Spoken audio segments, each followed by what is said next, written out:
My name is Sid, and I'm a 28-year-old office worker. I have been on a business trip since the day before yesterday, leaving my wife Miley at home. I love my wife and miss her a lot, but I was doing my best to support Miley, who is a housewife. However, I was supposed to have a business meeting that day, but because there was some misfortune in the client's family, I got to go home a little early. To the branch manager, "I'll send you a letter of condolence, so be careful on your way home," he told.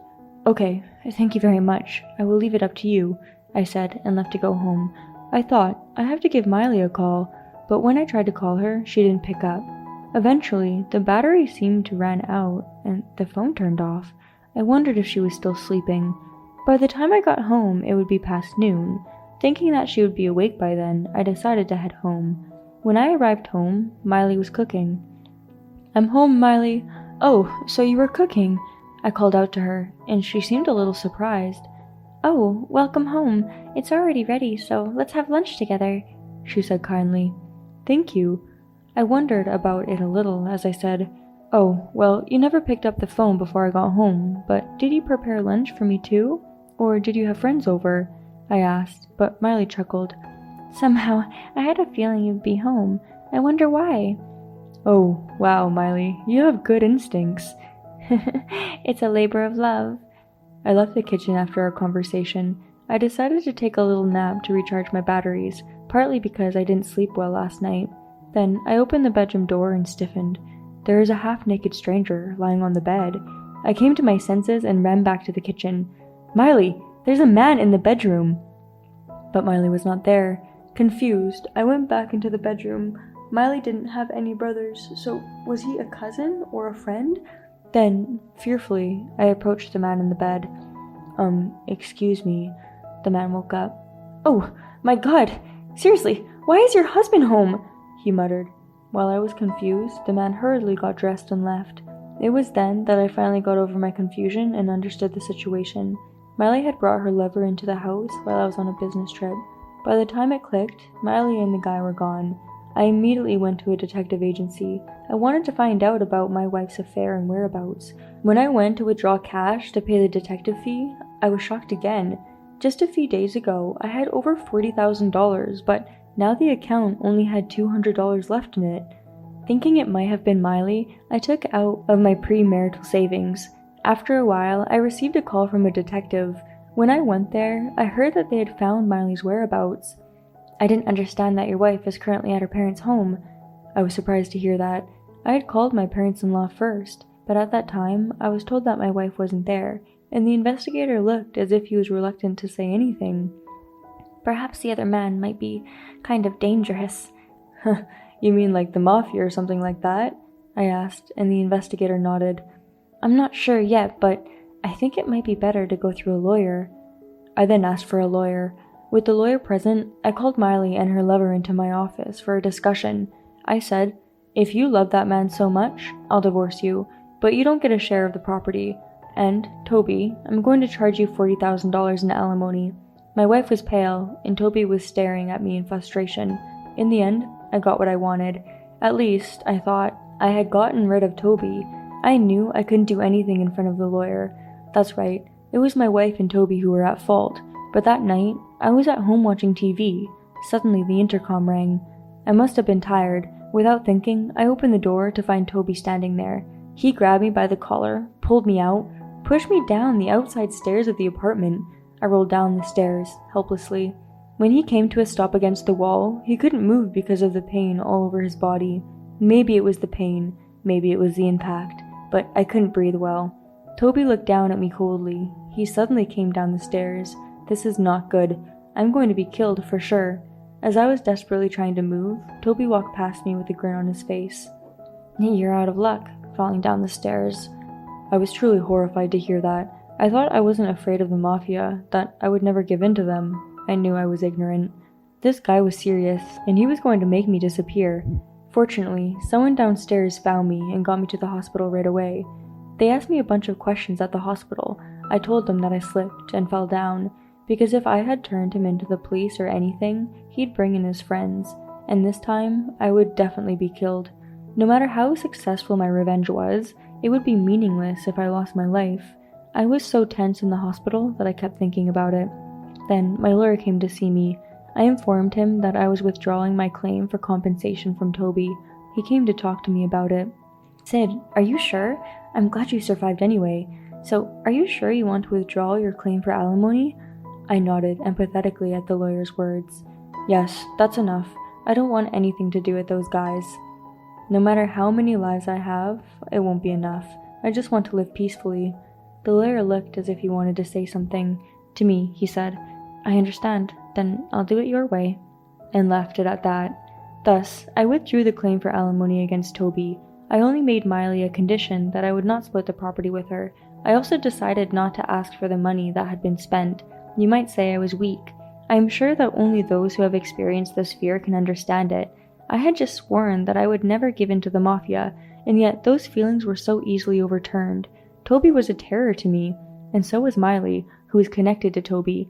After that, I decided to concentrate on recovering from my injuries. I was able to walk with crutches. I recovered to the point where I could leave the hospital soon. I was walking down the hallway for rehabilitation. I found a man who had fallen down the hallway. I panicked and called a nurse. The nurse helped the man to his feet. He thanked me and left. He was on the same crutches. I wonder if he was there because he was pushed down by the Mafia too. I thought to myself, what am I doing? I felt a little depressed. I was finally released from the hospital. I had to take a leave of absence from my job. I kind of felt unmotivated, so I quit. I didn't even want to go back to my own house. My lawyer went with my father to get my stuff. My ex-wife moved out soon after that and completely paid off the apartment. After that, I had been recuperating at my parents' house and going to the hospital for rehabilitation. Frankly, I wasn't even willing to do the rehab. I managed to keep going to the hospital because I didn't want to lose the use of my legs. Then one day, while in rehabilitation, I was approached by a man. He said, excuse me, I'm the person who helped you when I fell down 2 months ago. Do you remember me? Oh, that time. The man smiled good-naturedly, as I recalled it. I'm Warren. Thank you very much for your help that time. Well, it's nice to be able to say thank you again. At that point, I was getting a little tired of rehab. Warren said he was about to take a break too. We had a drink together and chatted. Warren had broken his leg in an accident while riding his motorcycle. I was lucky it was just my leg, Warren said with a laugh. I wondered if it was that bad of an accident.